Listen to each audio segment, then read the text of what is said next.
Welcome to the series of mid term exams preparation. ये mid term exams की preparation series की video है। Complete series इस channel के ऊपर अपलोड की जा रही है और आज की वीडियो के अंदर आपको MGT 602 की थीम नंबर 1 करवाई जा रही है मिड टर्म एग्जाम्स की प्रिपरेशन के लिए, और मिड टर्म एग्जाम्स के हिसाब से आपको मेन पॉइंट्स करवाए जा रहे हैं। तो शुरू करते हैं आज के इस ट्यूटोरियल को।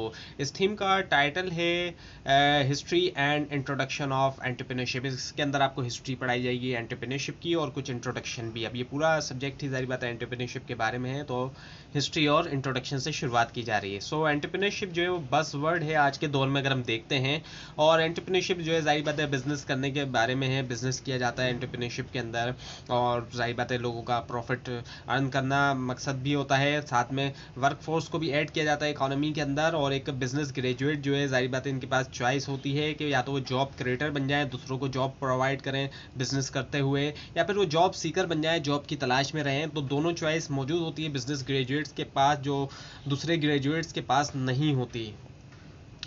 सो एंटरप्रेन्योरशिप जो है वो इमर्ज हुआ है एज अ डिसिप्लिन वक्त के साथ साथ, ओवर द ईयर्स, बल्कि सालों के साथ। और एंटरप्रेन्योरशिप जो है प्रैक्टिकल भी और एक्सपेरिमेंटल सब्जेक्ट है, यानी कि प्रैक्टिकली तौर पे जो है वो लोग सीखते हैं। जो कुछ भी थ्योरी वगैरह जो कुछ नॉलेज हासिल की जाती है उसको प्रैक्टिकली जब अप्लाई करते हैं तो उससे बहुत अच्छी तरह से सीखते हैं। और ना सिर्फ ये कि प्रैक्टिकली अप्लाई करना तो एक अपनी जगह है ही, लेकिन साथ में एक्सपेरिमेंट्स करना, नई से नई जारी बातें चीज़ों के एक्सपेरिमेंट करना, ये भी एंटरप्रेन्योरशिप के अंदर होता है। ट्रेडिशनल बिजनेस में तो होता क्या है कि प्रैक्टिकली तो हो रहा होता है, लेकिन वहाँ पर कुछ एक्सपेरिमेंट नहीं किए जाते, जबकि एंटरप्रेन्योरशिप के अंदर कुछ एक्सपेरिमेंट वगैरह भी किए जाते हैं। सो एंटरप्रेन्योर्स से एक्सपेक्ट किया जाता है कि वो इंटेलिजेंट हो, जीनियस हो, और सुपर स्मार्ट भी वो होना चाहिए। और जो एक्ट है एंटरप्रेन्योरशिप का वो रूट है एंटरप्राइजिंग नेचर के अंदर मैनकाइंड की, ह्यूमंस की। अगर हम प्री हिस्टोरिक टाइम देखते हैं, ऐसा टाइम जब हिस्ट्री की शुरुआत हम देखते हैं, जो लिखी हुई हिस्ट्री है उससे पहले की दौर में भी हम देखते हैं, कई हज़ारों साल पहले भी अगर हम देखते हैं। सो एंटरप्राइजिंग नेचर जो है ह्यूमंस की, इंसानों की, उसकी वजह से हुआ क्या है कि शुरू से ही अगर हम देखते हैं, पुराने ज़मानों में भी अगर हम देखते हैं, हज़ारों साल पहले भी, तो लोग क्या करते थे, वो डिस्कवर करते थे नॉन रूटीन एक्शंस, कुछ डायनामिक तरीके से, कुछ अलग तरीके से। सो यूनाइटेड किंगडम की जो गवर्नमेंट है उन्होंने पब्लिश की बोल्टन रिपोर्ट जो है 1971 में, जो कि इंडिकेट करी है 8 इंपॉर्टेंट फंक्शन जो है स्मॉल फर्म के, जो कि डिपिक्ट करते हैं इंपॉर्टेंस जो है इकोनॉमी के लिए। और इंडस्ट्रियल रेवोल्यूशन के बारे में आपने सुना होगा। सो इंडस्ट्रियल रेवोल्यूशन जो आया है उससे हुआ क्या है कि टेक्नोलॉजिकल रेवोल्यूशन जो है हुआ है, और इंडस्ट्रियल रेवोल्यूशन के बाद जो है जाहिर बात है मशीन का इस्तेमाल जो है जाहिर बात है बहुत ज़्यादा देखने में आ रहा है दुनिया में।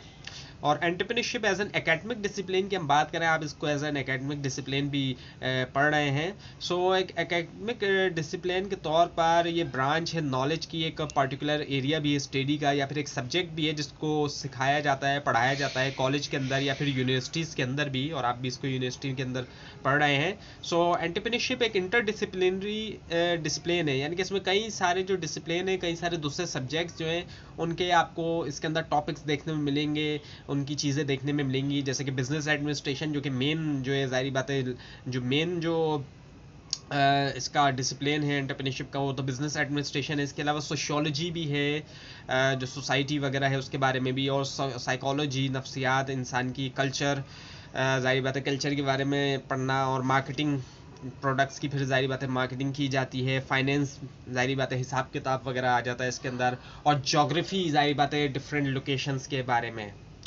सो एंटरप्रेन्योर का मतलब होता है टू टेक बिटवीन, यानी जो एक्ट है रिस्क टेकिंग का बायर के दरमियान और सेलर के दरमियान, और एक क्रिएट करना वेंचर। और ये पार्टिकुलरली तौर पर याद रखें कि जो वर्ड एंटरप्रेन्योरशिप है ये सिनोनिमस नहीं है स्मॉल बिजनेसेस या एसएमईज के साथ, यानी कि लोग ये भी समझते हैं कि एंटरप्रेन्योरशिप का मतलब है कोई छोटा बिजनेस स्टार्ट कर देना या एसएमई, तो ये भी ज़रूरी नहीं है कि ऐसा क्या हो। और बिजनेस इंक्यूबेशन सेंटर की हम बात करते हैं, सो ये कुछ ऐसी जगह होती है जो कि हेल्प करते हैं स्टार्टअप कंपनीज को, नई कंपनीज को, कि वो डेवलप करें, ग्रो करें, मेच्योर करें एज एन एस्टेब्लिश बिजनेस के तौर पर, और उनको फाइनेंस भी प्रोवाइड करते हैं, या ऑफिस स्पेस भी जहाँ पे वो अपना जाहिर बात है वर्क कर सकें, और मेंटरिंग सर्विस भी उनको, कोचिंग वगैरह भी उनकी। सो ग्लोबल एंटरप्रेन्योरशिप मॉनिटर जो है ये एक इन्फॉर्मेशन सोर्स है जो कि पब्लिश करता है डेटा और रिपोर्ट्स जो एंटरप्रेन्योरशिप के बारे में, एंटरप्रेन्योरशिप के इकोसिस्टम और एंटरप्रेन्योर्स के बारे में। अब एंटरप्रेन्योरशिप और एंटरप्रेन्योर की डेफिनेशंस की हम बात करते हैं। सो टर्म एंटरप्रेन्योरशिप को डिफाइन किया है डिफरेंट एक्सपर्ट्स ने। सो एंटरप्रेन्योरशिप को डिफाइन किया जाता है एज अ प्रोसेस के तौर पर जिसके ज़रिए इंडिविजुअल्स जो है वो परस्यू करते हैं अपॉर्चुनिटीज़, इसके रिगार्ड के रिसोर्सेज क्या हैं और जो वो करंटली उनके पास मौजूद है यानी कि। और एंटरप्रेन्योरशिप जो वो आर्ट है, ऐसी आर्ट जिसके ज़रिए आइडिया को कन्वर्ट किया जाता है बिजनेस के अंदर। आइडिया आता है लोगों को, लेकिन एंटरप्रेन्योरशिप के ज़रिए होता क्या है कि उस आइडिया को बिजनेस के अंदर कन्वर्ट कर दिया जाता है। यही आर्ट है एंटरप्रेन्योरशिप की। और टर्म एंटरप्रेन्योर जो है इसको डिफाइन किया है डिफरेंट एक्सपर्ट ने की तरफ से। एंटरप्रेन्योर जो है एक डेफिनेशन यहाँ ये है कि एंटरप्रेन्योर जो है वो इंडिविजुअल होता है जो कि इनिशिएटिव लेता है ताकि बंडल करे जो रिसोर्सेज हैं और कुछ इनोवेटिव तरीके से, और वो विलिंग होता है कि रिस्क ले सके। और एंटरप्रेन्योर की दूसरी जो डेफिनेशन है वो ये कि वो शख्स होता है जो कि क्रिएट करता है न्यू बिजनेस जो है अनसर्टेनिटी के बावजूद भी, और वो रिस्क लेता है ताकि अचीव करे प्रॉफिट और ग्रोथ, आइडेंटिफाई करते हुए जो भी अपॉर्चुनिटीज़ हैं, अच्छी खासी जो अपॉर्चुनिटीज़ सामने आ रही हैं उनको देखते हुए, और असेंबल करें नेसेसरी रिसोर्सेज ताकि कैपिटलाइज कर सके।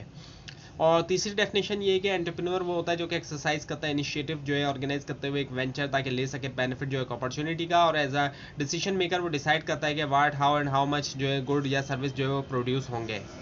एंटरप्रेन्योरशिप एंड इकोनॉमी की अगर हम बात करते हैं, सो इकोनॉमी को डिफाइन किया जाता है बहुत से लिटरेचर सोर्सेस में। सो स्टेट जो है कंपनी का या रीजन जो है इन टर्म्स ऑफ प्रोडक्शन और कंजम्पशन जो है गुड्स और सर्विसेज और जो सप्लाई ऑफ मनी है। वैसे इकोनॉमी की हम बात करें तो इकोनॉमी में होता क्या है कि लिमिटेड रिसोर्सेज और अनलिमिटेड वांट्स होती हैं। और जो थ्री ब्रॉड कैटेगरीज हैं इकोनॉमी की वो ये कि फैक्टर ड्रिवन इकोनॉमी होती है, एफिशिएंसी ड्रिवन और इनोवेशन ड्रिवन इकोनॉमीज होती हैं। पाकिस्तान की हम बात करें तो ये जो है फैक्टर ड्रिवन जो है वो इकोनॉमी है। सो माइकल पोर्टर उनकी बुक के अंदर जो कॉम्पिटिटिव एडवांटेज ऑफ नेशंस है डिक्लेयर किया है कि एंटरप्रेन्योरशिप जो है वो इज़ एट दी हार्ट पे है नेशनल एडवांटेज के।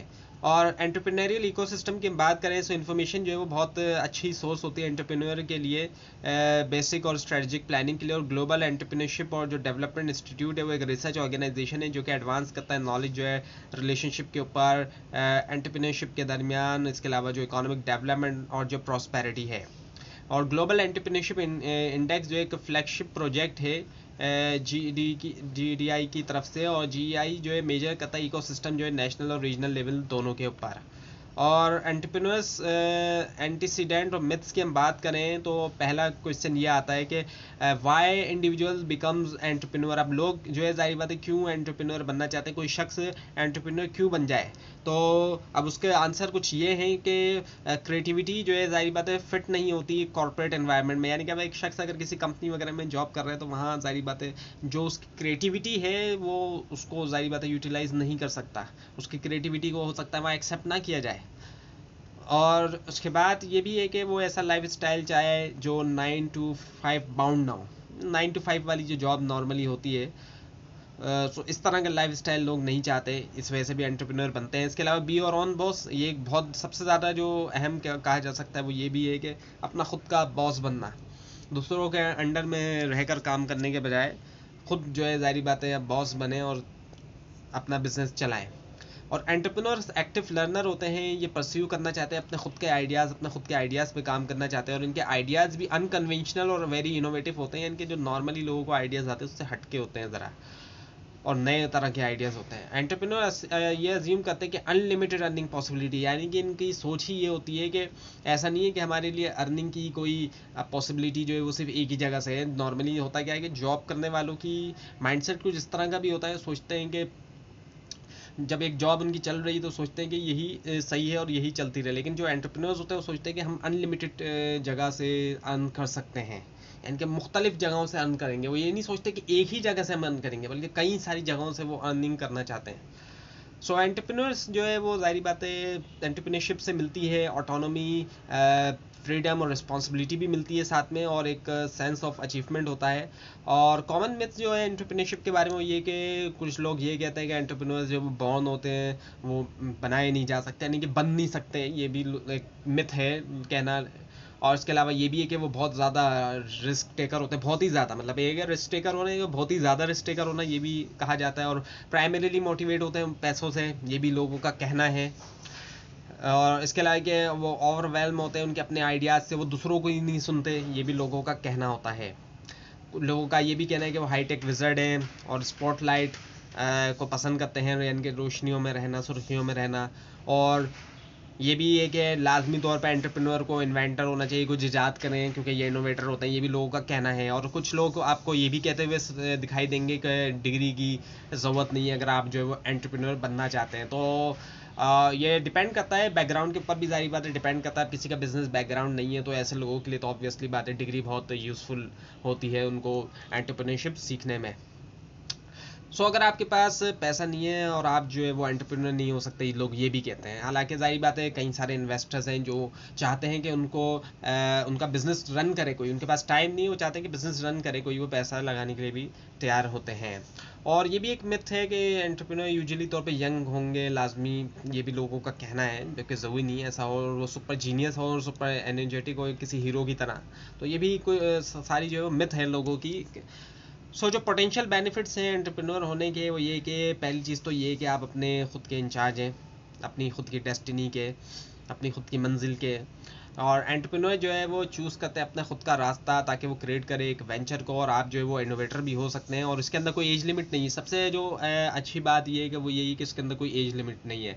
अगर आपने कभी जॉब के ऊपर अप्लाई किया हो या अगर आप जॉब करते हैं तो आपको अंदाज़ा होगा कि जॉब्स के लिए लिमिट्स तक आती हैं कि इस जॉब के लिए इतनी लिमिट है, इस जॉब के लिए इतनी लिमिट, लेकिन यहाँ पर कोई लिमिट नहीं है, कोई एज लिमिट नहीं है। इवन कि जो रिटायर्ड जो सिटीजन्स हैं वो भी एंटरप्रेन्योरशिप की तरफ जा सकते हैं, उनके लिए भी कोई बैरियर नहीं है। और फुल रिस्पॉन्सिबिलिटी होती है as a source of motivation भी। आप जो है वो कंट्रीब्यूटर भी बन सकते हैं सोसाइटी के लिए, जाहिर बात है बहुत बड़े कंट्रीब्यूटर बनेंगे। एक तरफ तो जाहिर बात है जॉब भी लोगों को प्रोवाइड करेंगे, इकोनॉमी के अंदर रोल प्ले करेंगे, जनरेट करेंगे, जीडीपी का एक हिस्सा बनेंगे, जाहिर बात है जीडीपी को बढ़ाने का एक हिस्सा बनेंगे। और साथ में फिर जाहिर बात है टैक्स भी ज़्यादा पे करेंगे जब जाहिर बात है आप बिज़नेस चलाएंगे तो। और पावर टू पाइवट है, किसी भी टाइम पॉइंट के ऊपर टाइम के आप जो है वो ले सकते हैं ऑटोनोमस डिसीशंस, आपके पास खुद मुख्तारी है डिसीशंस की। तो ये थी आज की वीडियो। आपको इस बारे में कोई क्वेश्चन है, खासतौर पर इसमें कोई मिस्टेक दिखाई दे ज़रूर हाईलाइट कीजिए। इस पूरी सीरीज़ को देखने के लिए और मिड टर्म एग्जाम्स की प्रिपरेशन के लिए इस चैनल को सब्सक्राइब कीजिए, बेल आइकन के ऊपर क्लिक कीजिए। Thanks for watching this video and best of luck for your exams.